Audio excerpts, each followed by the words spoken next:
Good day, ladies and gentlemen, and welcome to the Levi Strauss & Company first quarter earnings conference call for the period ending February 26, 2023. All parties will be in a listen-only mode until the question and answer session, at which time instructions will follow. This conference call is being recorded and may not be reproduced in whole or in part without written permission from the company.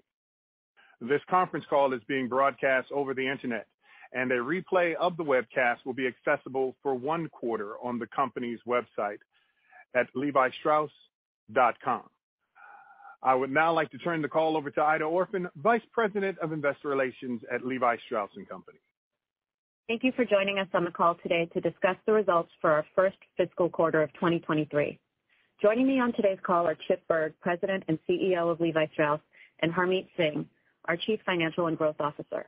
We have posted complete Q1 financial results in our earnings release on the IR section of our website, investors.levistrauss.com. The link to the webcast of today's conference call can also be found on our site. We'd like to remind everyone that we will be making forward-looking statements on this call, which involve risks and uncertainties. Actual results could differ materially from those contemplated by our forward-looking statements. Please review our filings with the SEC, in particular the Risk Factors section of our Form 10-K and the information included in our quarterly report on Form 10-Q that we filed today, for the factors that could cause our results to differ. Also note that the forward-looking statements on this call are based on information available to us as of today, and we assume no obligation to update any of these statements.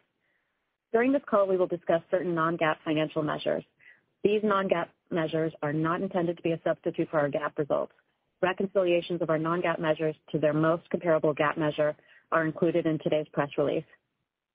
Finally, the call in its entirety is being webcast on our IR website, and a replay of this call will be available on the website shortly. Today's call is scheduled for 1 hour, so please limit yourself to 1 question at a time to give others the opportunity to have their questions addressed. And now I'd like to turn the call over to Chip. Good morning, and welcome everyone to today's call.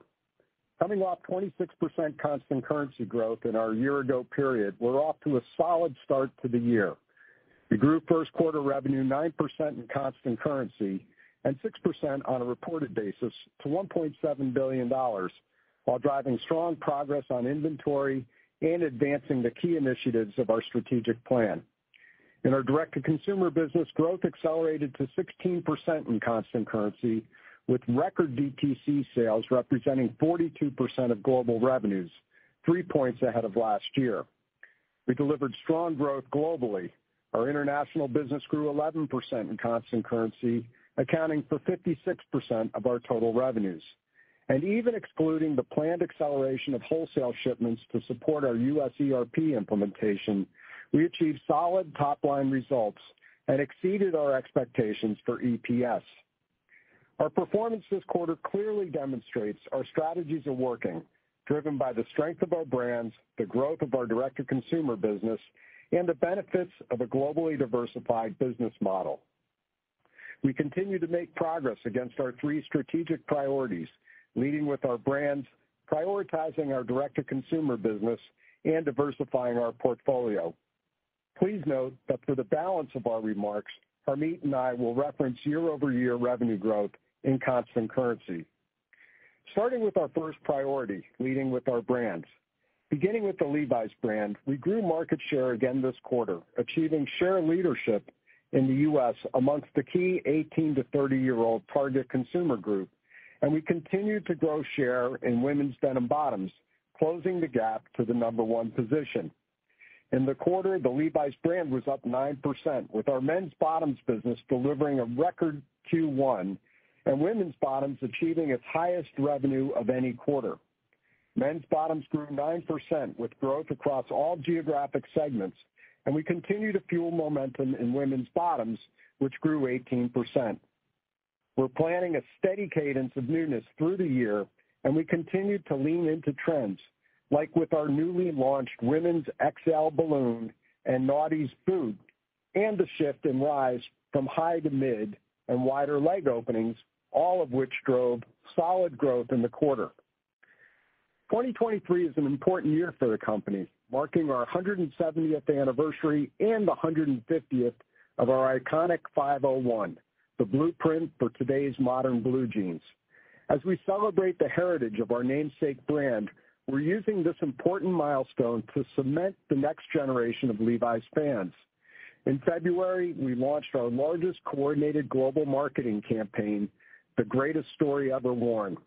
It kicked off during the Grammys, where Bad Bunny also opened the show wearing a pair of vintage 501s and has helped drive nearly 3 billion impressions with consumers worldwide. After all these years, love for the 501 has only grown and continues to experience exponential growth, a solid proof point of the strength of the brand.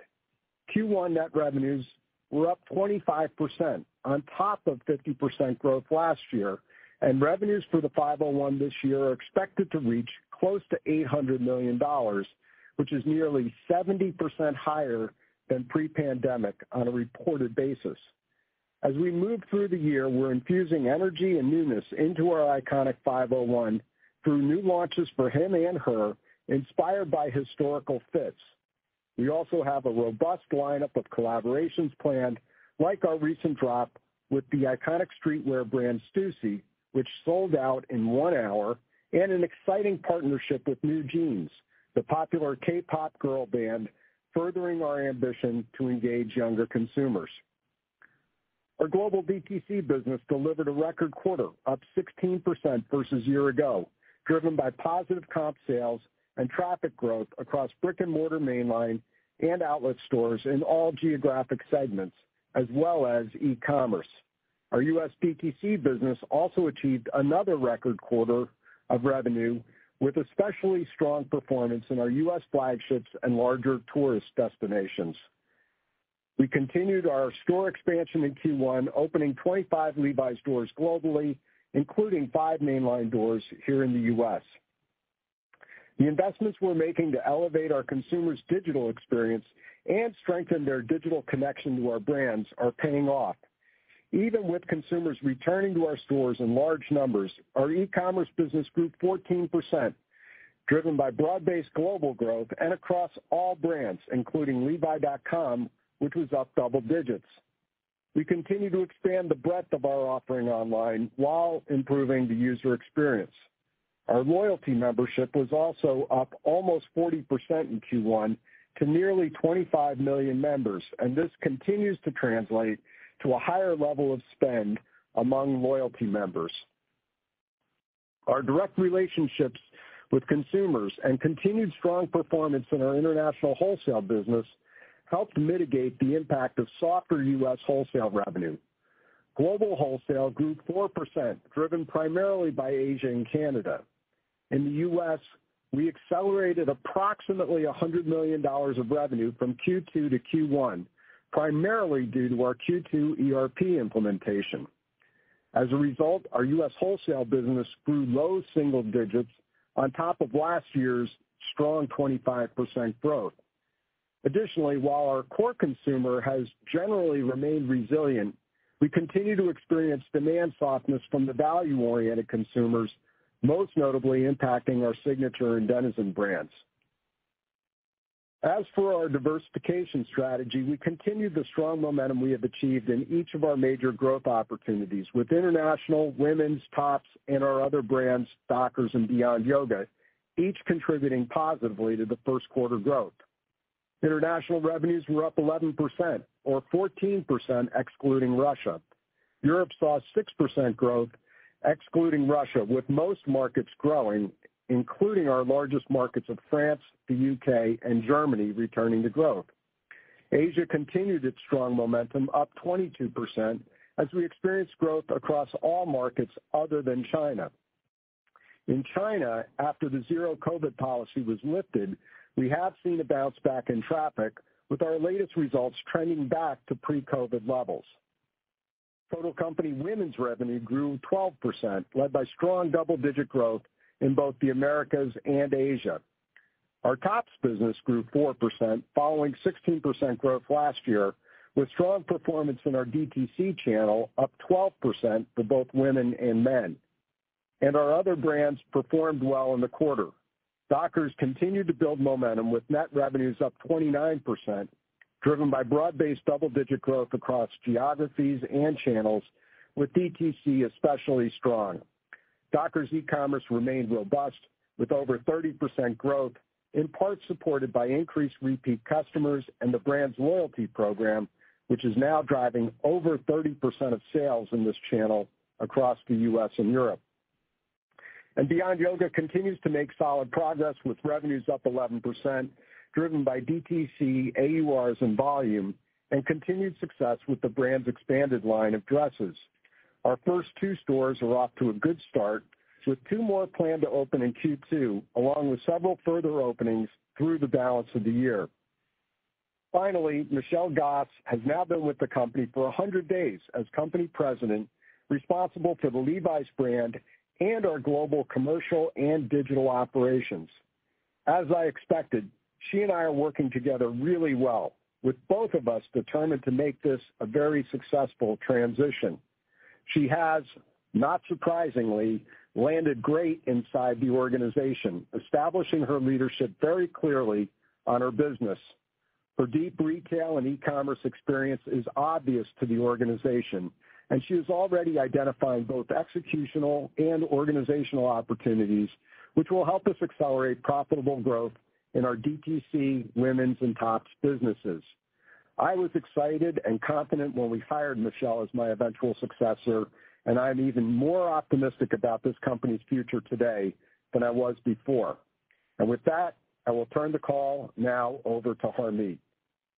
Thanks, Chip. We achieved solid results in Q1 with sales up 9%. Excluding the benefit from accelerated U.S. wholesale shipments, primarily related to the ERP transition, our business grew low single digits.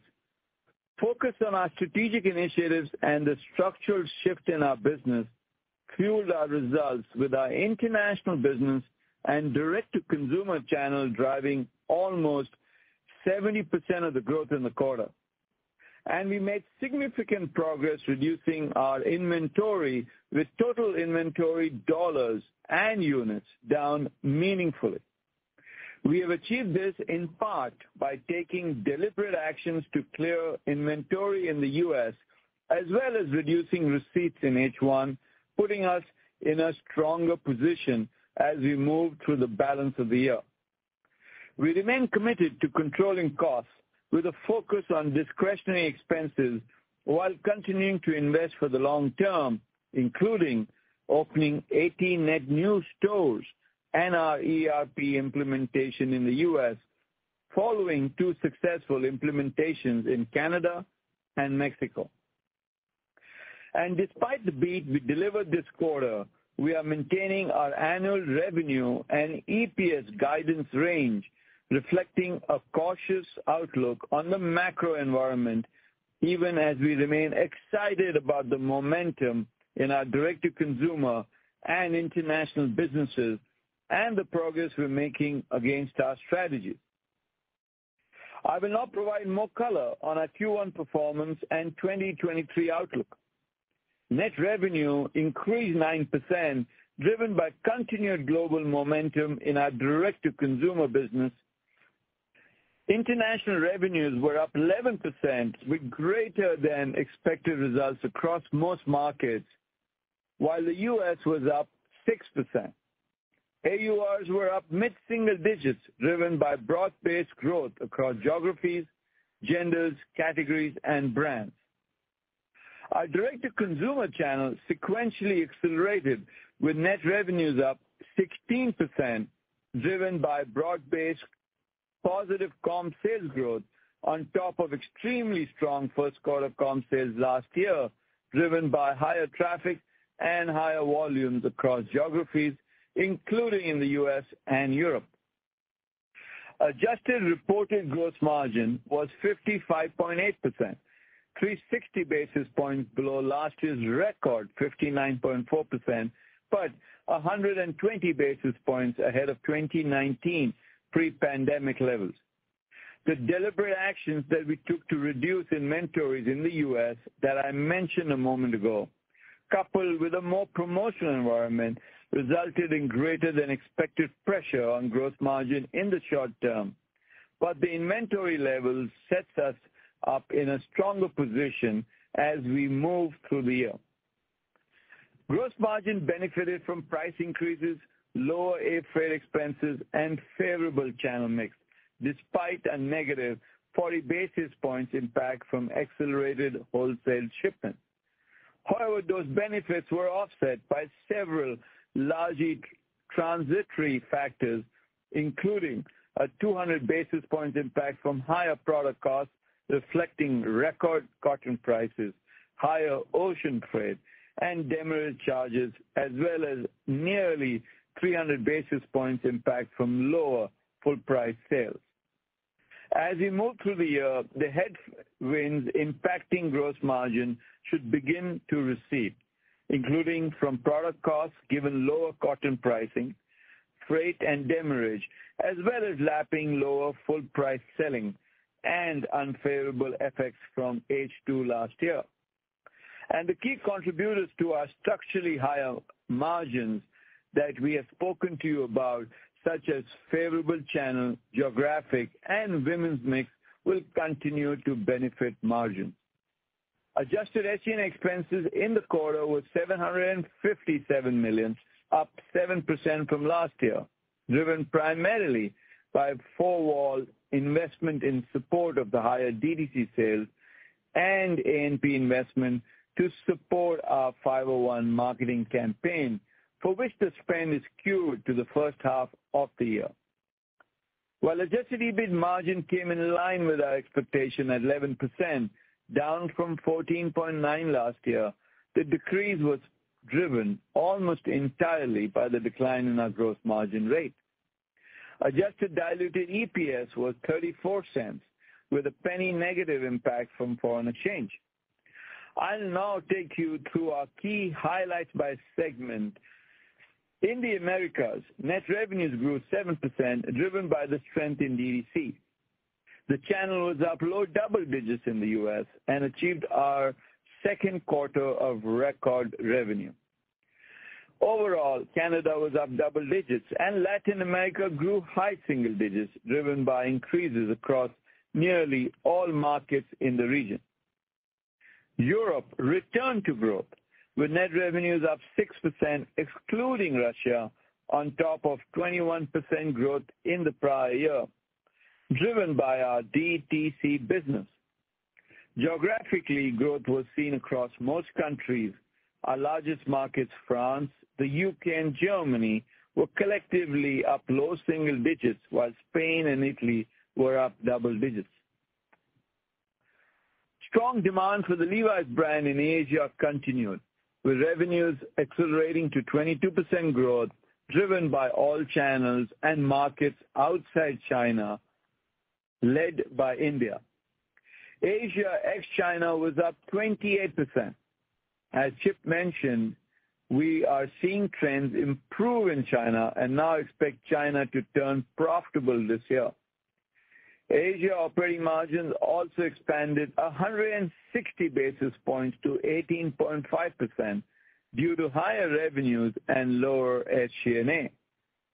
And operating margin dollars were an all-time record. Now looking to our balance sheet and cash flows. As discussed over the past year, as we execute the ERP transition and as a result of our actions to reduce receipts in H1, we are rapidly reducing our inventory levels. Q1 inventory was up 33% on a dollar basis, a 25% sequential improvement from last quarter of up 58%. Core product represents more than two-thirds of our total inventory. We continue to expect sequential improvement quarter over quarter, with quarter two being substantially lower than Q1, and expect levels to be in line with sales growth by the end of the year.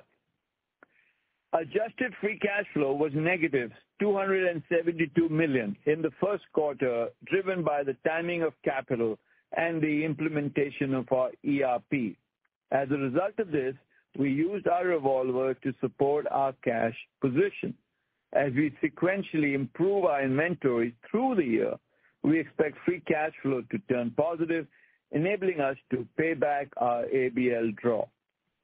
End of quarter net debt was approximately $834 million, and overall liquidity was $1.2 billion. Our leverage ratio remains strong, although it did increase to 1.4 times compared to 1.1 times at the end of Q1 22 due to our negative free cash flow. In the quarter, we returned approximately $56 million in capital to shareholders, including dividends of $48 million, up nearly 20% from the first quarter of prior year.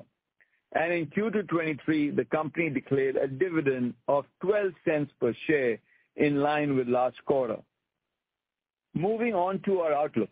Even though we exceeded expectations in Q1, given it is early in the year and the macro uncertainty, we are maintaining a cautious stand and reaffirming our fiscal 2023 revenue and EPS outlooks.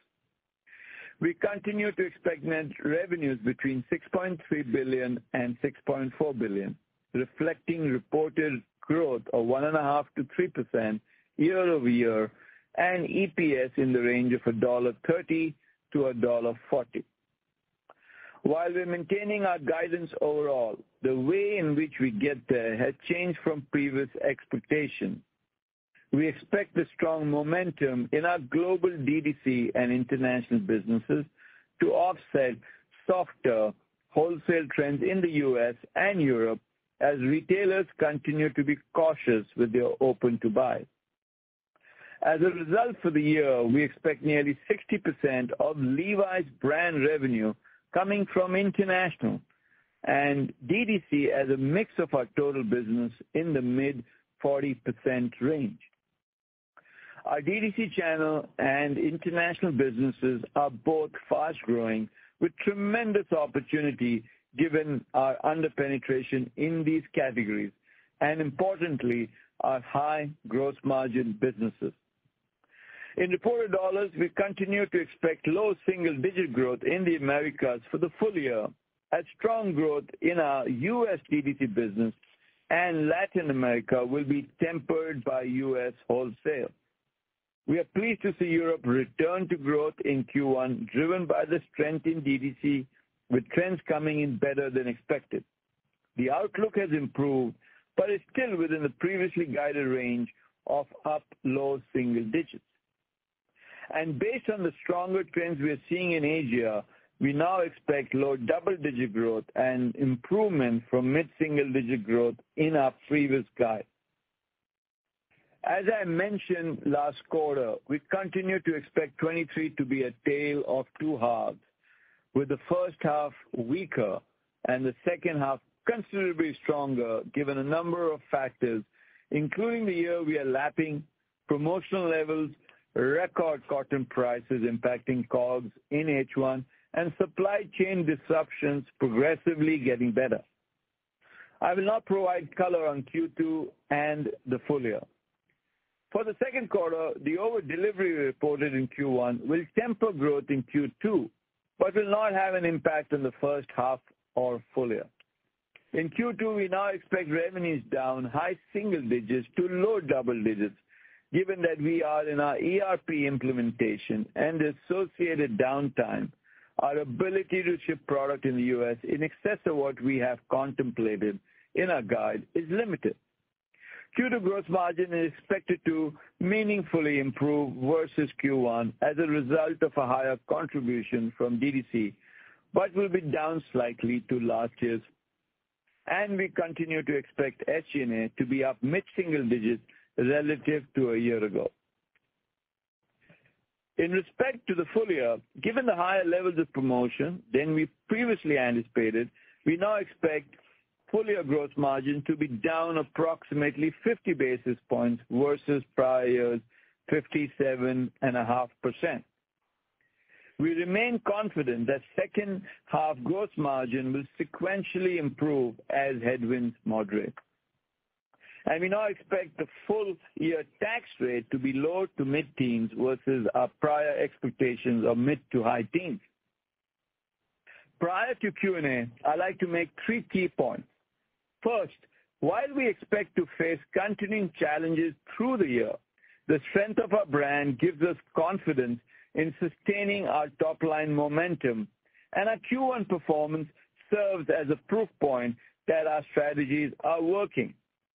Europe's return to growth, as well as our strengthening international performance and broad-based momentum in our direct-to-consumer business, are all fueling our profitable growth.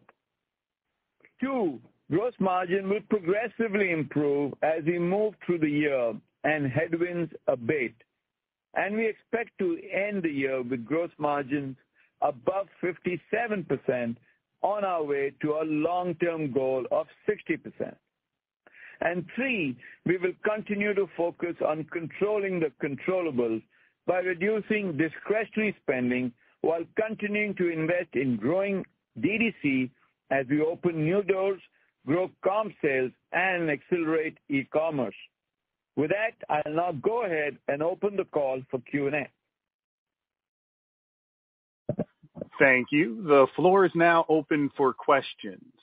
If you have a question, please press star, then the numbers 11 on your telephone keypad. Due to time constraints, the company requests that you ask only one question. If you have an additional question, please queue up again. If at any point your question has been answered, you may remove yourself from the queue by pressing star 11 again.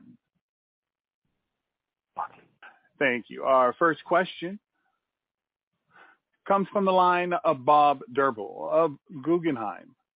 Your question, please, Bob. Hi. Good morning. Morning, Bob. Hi, Bob. Hey, guys. Good morning. If I could just focus a little on inventories and gross margins to start off the call. On the inventory side, can you just talk about where you ended up, the up 33 versus your plan, where you think inventory levels are, specifically at your U.S. wholesale partner levels. And then on the gross margin side, tying it together with the inventory, can you just talk about the expectations on, Q2 gross margins versus your assumptions around the promotional activity, specifically in the U.S.? Thank you. Thanks, Bob. You asked the question that we thought you'd ask, so let's start with it. Overall, we made meaningful progress on inventory. As I mentioned in my prepared remarks, it's down meaningfully, both in dollar and unit terms. It's sequentially improving. If you recall, we said when we reported Q4 that that's the peak, and it gets better, which is what is happening. We do believe that by the sequential improvement continues into Q2. And as I mentioned, inventory is largely clean. We did, get rid of inventory to the extent we could. That did hurt margins. I'll come to margins in a while. But I think the inventory improvement is largely driven by the fact that we proactively cut H1 buys, and we were able to clear inventory. To question about, is this largely driven by the U.S.? Yes, unequivocally, it is U.S. U.S., for example, inventory levels at the end of Q4 were up 90% year over year, and Q1 is down to 35% year over year. So it's dramatic improvement in the U.S., and that's why we think that it gets better progressively as the year progresses. From that perspective. To your question about gross margin, the miss against our expectation was largely because we proactively were able to clear inventory, as well as promotional levels were slightly higher than we anticipated. Quarter one is not a great read if you look at it last year for full year gross margins. It was record gross margins last year when basically there was very little promotion. Gross margins were at an all-time high at 59.4. We ended the year at 57.5. A year ago. Into what's happened on gross margins in the quarter, let's start with what I call the good guys, and a lot of these good guys are going to be here for a while, which is the fact that, we took prices up. We are seeing lower air freight, and the favorable channel mix. If you quantify all that, it's about 150 basis points that we see continue through the year. And then, what I call, or what we call transitory, it will recede as the year progresses. 200 basis points is a combination of commodity increase. Cotton, in H1 was bought. Our product was bought when cotton was an all-time high. That, along with some demurrage costs, et cetera, is about 200 basis points. That begins to recede as we step into H2. I think the tailwind is about, I would say 170, 180 basis points because, there is some inventory that we bought in H1 that will clear in H2. And the rest is promotion levels, which were much higher than a year ago.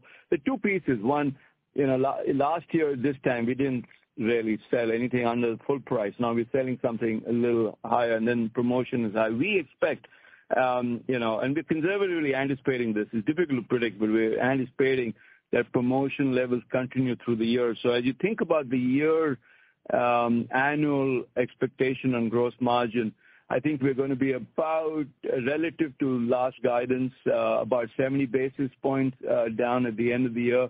And that's largely driven by higher promotion levels, which we expect, offset by better channel mix. DTC is going to be higher. International is going to be higher. Europe is, rebounding nicely. So I think that's how we're thinking about gross margins. And as you know, large piece of what we sell is core. We brought a lot of newness into our assortment with the 501 150th anniversary, and so all that helps. I hope that addresses your question, Bob. It does, Harmit. Thank you. You're welcome. Thank you. Our next question comes from the line of Matthew Boss of J.P. Morgan. Your question, please, Matthew. Great, thanks. So maybe, Chip, could you just update us on health of the Levi's brand, maybe what you're seeing in the U.S. and Europe marketplace today as it relates to the denim category? And then, Harmit, to your points before, any change in the pricing strategy, just given the dynamic consumer backdrop out there? Sure. Good morning, Matt. So let me first talk the category, since that's part of your question. And I think you all know that the data that we get on a quarterly basis is U.S. only, still, a major part of our business. We don't get the rest of the world on a quarterly basis, but sort of as we had thought would expect, the category is back to growth again in the most recent quarter, is up 1%. That's on top of a prior year quarter of up 16%. So if you remember at the last call, we talked about how coming out of the pandemic, we saw a big spike in denim, and then we had 2 quarters of kind of mid-single digit softness. We're back to growth now, and that's good. That 1% growth in the category, compare that to what we reported in our U.S. DTC business with record volume that was up low double digits. So we are clearly gaining share. We talked about it in the prepared remarks. We are now the outright leader in men's and women's 18 to 30-year-old jeans market after gaining 1 point of value share in the past 12 months and past 3 months. And we continue to grow share in women's denim bottoms, closing the gap. We are now knocking on the door of being the number 1 brand in the U.S. That has not happened in my entire 11 and a half years at this company. And we continue to have momentum while others are struggling. In terms of brand equity, a couple of things. I guess the first thing I would point to is just the strength of our overall DTC business, where we are in control of the brand and how we engage with the consumer and how we show up. It shows up in the business results. Our global DTC business delivered a record quarter. We were up 16% versus prior year. We comped positively in all regions. Our e-commerce business was up double digits too. I think that kind of speaks to, consumers are still coming to this brand. One other data point is, as we do our brand equity studies around the globe, we do get at price perception for Levi's, and this is price perception, right? But Levi's jeans is a leader in being worth paying more for quality and longevity. And we, as a result of that, we're pretty well positioned to continue to navigate through, this inflationary period. And I don't think we said it in the prepared remarks, but our AURs were up mid-single digits again this quarter, despite the promotional environment. On Europe specifically, Europe revenues were up 2%. I think we said this in the prepared remarks.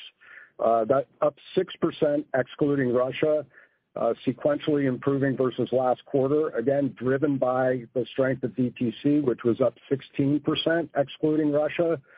Comps were positive every month across North and South Europe. They were also positive in the quarter in mainline and outlet stores as well as e-commerce. Every market in Europe grew with the exception of a couple of the smaller markets in the Nordics. Our largest markets, France, UK, Germany, were all collectively up low single digits. Spain and Italy were up double digits. So Europe is doing a little bit better than what we thought it was going to do going into the year, but it's still kind of in the range of what we guided originally. I guess the last thing I would say about Europe, just like the U.S., we're pretty cautious about our wholesale business there, as retailers are, playing their open-to-buy budgets pretty close to their best, given all of the macroeconomic uncertainty. And Matt, your question about any change in pricing strategy, if the question behind the question is, are we taking prices down? No, that's not what's happening. But we're not necessarily pricing up in today's environment. And so we're promoting smartly like most retailers. We're not necessarily number one in promotions. We're competitive, but we're not necessarily one. And we've got a lot of newness in our assortment, and so that's what, how we're, attracting traffic, et cetera. Where we can price, for example, the organic stuff that we bring in, we price thoughtfully, but overall, we're being mindful of the fact that the, consumer generally, especially in the western part of the world, are, are tight on spending. Great. Best of luck. Thank you. Thanks, Matt. Thank you. Our next question comes from the line of Jay Sole of UBS. Please go ahead, Jay. Great. Thank you so much. Harmit, I heard you say you expect SG&A dollars to be up mid-single digits in Q2. I'm not sure I caught what you expect SG&A dollars to do for the full year and how that impacts your operating margin guidance. Is it possible, could you just expand on that a little bit for us, please? Thank you. Yeah, I would say low single to mid-single on a full year basis. And it's largely the way we are thinking about SG&A, Jay, is wherever we can cut discretionary expenses, we are. We have really tightened new hires. We have tightened things like travel, unless it's business critical, et cetera, et cetera. I think where we're spending the dollars is as we open new doors, we'll have on a net basis 80 doors, this year. Between our three brands, and that is going to fuel the direct-to-consumer business, which is important. Advertising, a little bit, especially with the 501 campaign, and, on basic infrastructure like the ERP, which is being implemented as we speak in the U.S., as well as the distribution capacity that, we're gearing up for the long term. So I think those are the areas where the spending is, which drives a little bit of the SG&A, but where we can tighten, we'll continue to tighten. Okay, thank you so much. You're welcome. Thank you. Our next question, one moment. Pardon me, our next question comes from the line of Ike Boruchow of Wells Fargo. Your question, please, Ike. Hey, everyone. Thanks for taking the question. Maybe, Harmit, can you talk a little bit more about the implications the ERP has had on U.S. wholesale? Just maybe specifically, can you quantify the dollars that were pulled forward into the first quarter from and the dollars that will be pulled out of the second quarter? Maybe specifically, could you give us embedded in that down high single to low double, what is the U.S. wholesale decline planned in 2Q? And then any other color on U.S. wholesale, whether it's order books or plan in the back half, would also be great. Thanks. Yeah, sure. When we were talking about a quarter ago, I think we had anticipated the timing of the ERP and the discussions we were having with our key customers, the range of the sales push between Q1 and Q2 would be about $80 to $100 million. And as we mentioned on the call, I think the timing is about $100 million between Q2 and Q1. I do want to thank our wonderful customers because, they were able to work with us in getting this, as we work through the timing of the ERP. The ERP is currently being implemented, so our DCs, for example, are shut as we speak, and we're in the process of cutting over. I think to your question about, Q2, a large piece of, the $100 million is what we actually take from Q2 and put it in Q1. So Q2 will be impacted, with that. And that's why as we think about what to expect in Q2, we're guiding down high single digit, low double digit. That obviously also has a positive impact on gross margin. That's why we're saying gross margins will be down a little bit, not what you saw in Q1. So I think that's how we're thinking about it. We do expect the impact of the ERP to largely be in H1 because the ramp up really happens in May, which is the last month of the quarter. And so by the time we get into quarter 3, I think we should have this behind us. And as you know, we have implemented the ERP in Canada and Mexico, and it's largely a very standardized module that's being implemented in the U.S. And the benefits are largely going to be in data insights and simplification for our operators. That's what we're seeing in the 2 markets, and that's the benefit that we see. And it's foundational to everything else we're doing, especially as we grow e-commerce and we grow our direct-to-consumer business. This gives us a foundational base to actually accelerate automation and connect with the consumer a lot better. Great, thanks. Thanks, Ike. Thank you. Our next question comes from the line of Dana Telsey of the Telsey Group. Your question, please, Dana. Hi, good morning, everyone. As you think about the performance of denim versus non-denim, what did you see there? And Chip, you've given out in the past what the overall apparel category, how that performed versus denim. What are you seeing there? And can you just expand upon with wholesale, how do you expect that to progress through the year? And is there a difference between the department stores or the discounters and what you're seeing in order rates? Thank you. Yeah, there's a lot there. So first of all, you're right. I normally do give the apparel category, and I didn't this time, but I've got the number here in front of me. Apparel was up 2. This is U.S. data again for Q1. Recall I said that the denim category was up 1 off of a base of plus 16. Apparel was up 2. I don't have what the base period is for total apparel, but it was up slightly ahead of denim, and that's consistent with everything we're seeing and hearing that, some of the more dressier categories is doing a little bit better. We're even seeing that in our own business.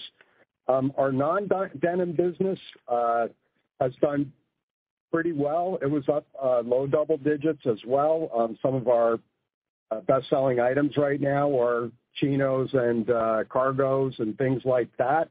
We're seeing it really, those categories move really well.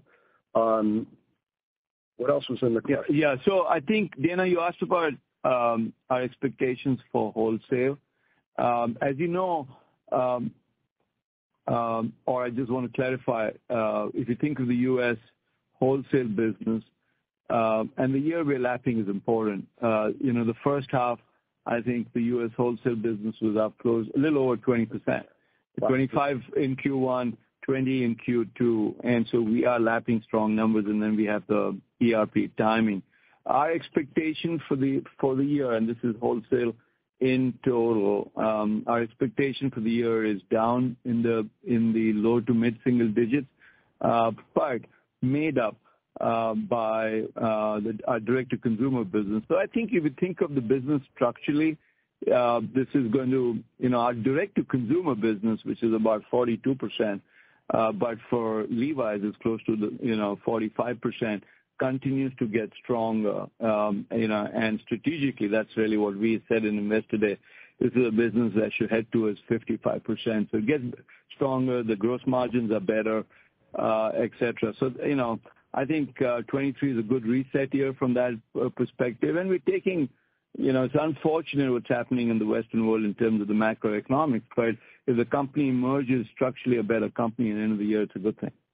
Yeah, the only other thing I would add on top of that, Dana, is, in talking with our wholesale customers, virtually all of the customers are keeping their open-to-buy budgets pretty tight, given the uncertainty. And then the only other thing I would add is that we are seeing pretty significant softness in our signature Denizen business, so that value consumer is really being squeezed. There's definitely a bifurcation happening where the lower-end consumer is making hard choices and either trading down or just not buying denim.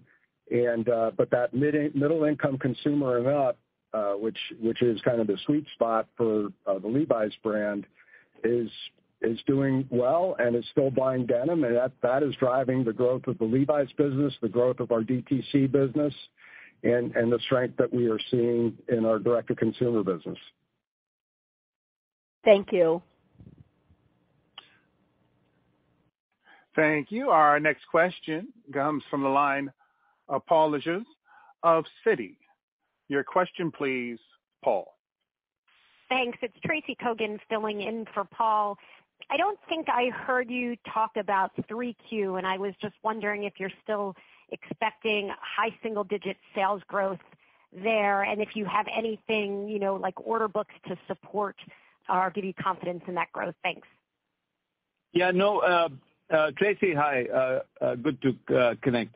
We don't, as you know, guide quarterly. We talk about the year, but if you do the math, our H2 is up higher than mid-single digit, and so H2 will closely approach probably the low end of our growth algorithm, and so we're beginning to progress this. What we've said earlier is a tale of two halves. The first half weaker, the second half stronger. It's also driven by the year we're lapping, but if you go back and benchmark it to, say, 19, the difference between the first half and the second half is not that dramatic. It's just the year that we're lapping. Plus, our expectation really is, things, get a little better as the year progresses, and we're able to work out all the inventory issues, et cetera, et cetera. Great, thanks. And just on freight, I think you said air freight was a tailwind, but ocean freight was a headwind this quarter. I guess it netted out as a headwind. I'm just wondering how you're thinking about those pieces of freight for the remainder of the year. I mean, H2, it becomes a tailwind, both pieces of freight, and that's how we're thinking through it.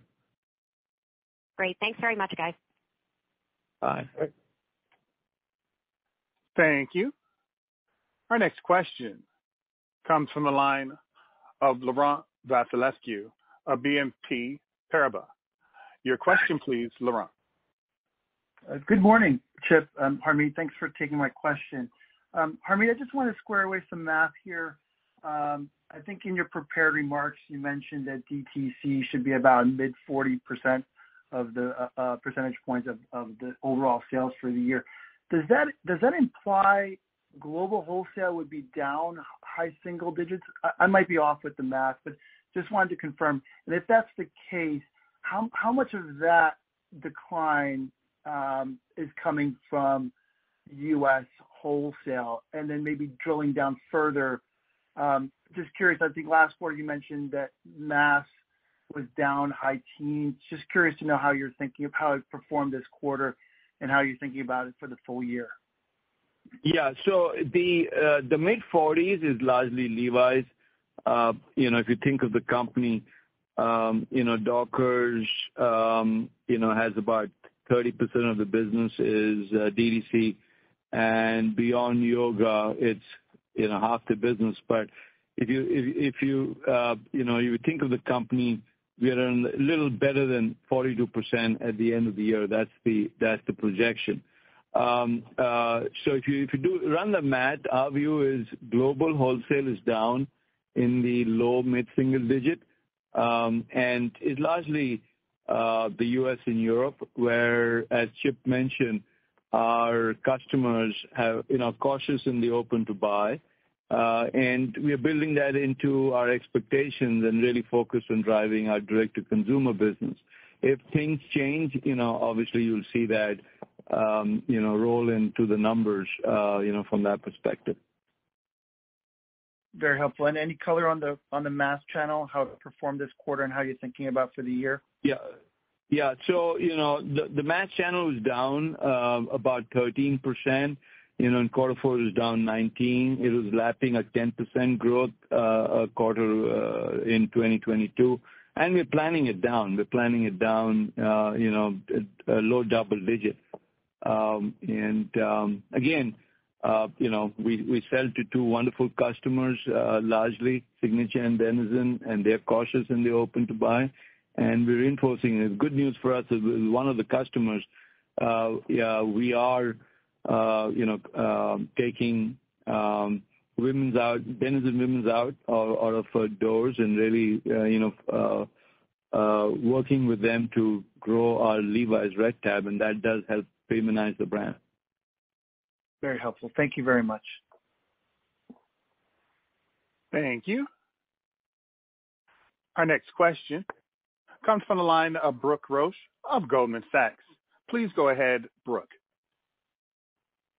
Good morning, and thank you so much for taking our question.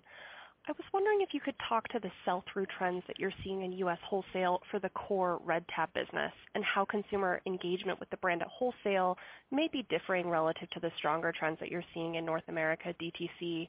And then, Harmit, can you clarify, is the more cautious view on wholesale a function of a more cautious open to buy, or has there been a slowdown in sell-through trends versus your prior expectations that may be driving this outlook?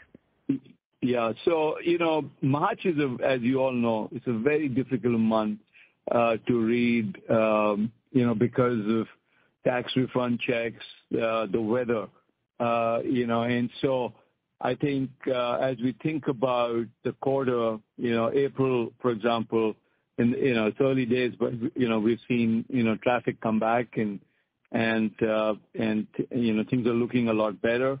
To your question about and our direct-to-consumer business, which is a real representation of how the brand's showing up in our assortment, is doing well. To your question about the cautious view on wholesale, is largely the open to buy, that we're thinking, that's driving that decision. So if that opens up, things get better. And that will probably over time, as inventories tighten, should also improve the promotional environment. Thank you. You're welcome, Brooke. Thank you. Our next question comes from the line of Alex Straton of Morgan Stanley. Your question, please, Alex. Great. Thanks so much for taking my question. Just a couple on my end. First, I totally understand that promos are higher year over year given the change in environment, but I'm wondering how promos change sequentially. in the latest quarter compared to the prior, and maybe how you would characterize the broader environment there. And then secondly, just on inventory quickly, I want to understand if that in line by the end of the year with forward sales growth is a longer timeline than I think you may have previously communicated. I think most brands are saying they'll be clean entering the back half. So I'm just wondering what's different on Levi here. Thanks so much. Yeah. I mean, Alex, our view is we're going to be clean. We're cleaner today than we were a quarter ago. We'll be clean by quarter two. It's not about, is the inventory clean? It's just a question about, our view on inventory is, we think quarter two, the growth rate relative to a year ago is mid to high teens, slightly higher than what we anticipated a quarter ago, just given where U.S. wholesale is. But as you know, in U.S., the inventory is largely full. And so, that's guiding our thinking on getting inventory back to, sales levels from that perspective. In terms of the promotional environment, we're just being cautious. It's difficult to predict.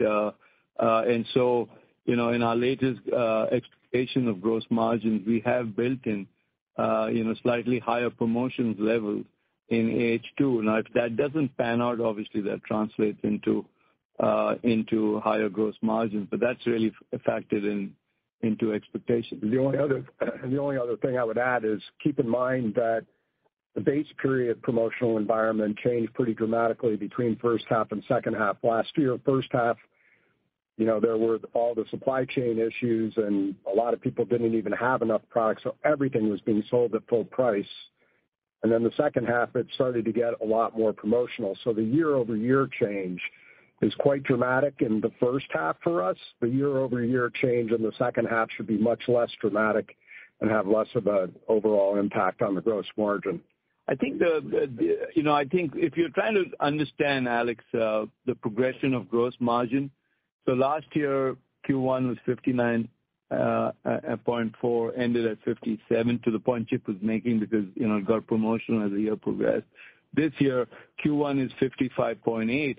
200 of that is really commodities, which gets better, as we step into H2. So that's why we think, there is progression in gross margin getting us back to slightly over 57%, as we close the year. Plus, I think the promotional environment gets better. It's not going to be as promotional, our view, but we're building in some promotions in H2. But it's not going to be as bad as Q1 and Q2. Thanks a lot. You're welcome. Thank you. Our next question comes from the line of Chris Nardoni of Bank of America. Your question, please, Chris. Hi, guys. Good morning. Two quick questions. On the second half guidance, can you just talk about your confidence in maintaining that strong DTC momentum on a potentially lower promotional environment compared to last second half? And then quick question on Asia. You increased your guidance up low double digits, and that's on top of mid-20% growth last year. Is there any way you can elaborate on where you're seeing the most strength in Asia, and then how much is coming from new doors versus comps? Thank you. Yeah. Thanks, Chris. Asia, as you know, growing Asia is one of our strategic initiatives. And the last 2 years, the noise has been just COVID, with some country closed, et cetera. So I think, Q1 is a good read, from that perspective. Now, Q1 doesn't reflect, the reopening of China, because that happened largely in February. But most markets in Asia are off to a great start. And you can see the leverage in our operating margin as well as operating dollars. Whether it's India, whether it's Australia, whether it's other South Asian countries, we had a good quarter. From that perspective, the brand strong is largely a DTC business, and the direct-to-consumer business is, or the growth is largely driven by comp sales performance, which is the good news. And we haven't really factored in any upside should what we see in China continue or sustain itself for the rest of the year. So that's the Asia story. You had another question, Chris. One was Asia. Strong DTC. Yeah, the strong DTC. One, we think Asia sustains itself as the year progresses because, the brand's strong. Consumer's a lot more resilient. It's a younger consumer, so I think, all that really helps. To your point on DTC last year did slow down in the second half. Largely Europe was down. Q3 and Q4 was down.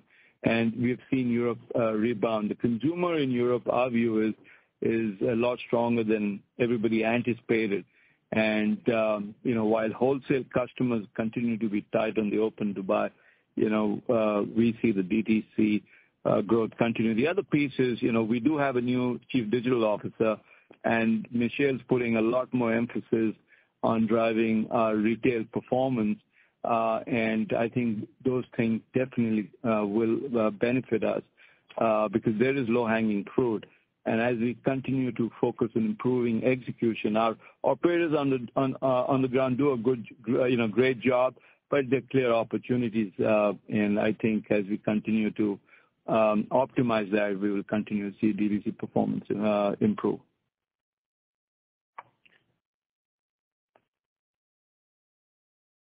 Thank you. At this time, I'd like to turn the call back over to the company for any closing remarks. Thank you, Latif, and I want to thank everyone for dialing in and for their questions, and we'll look forward to talking with you at the end of the next quarter. Thanks very much. Have a nice weekend. Thank you. This concludes today's conference call. Please disconnect your lines at this time.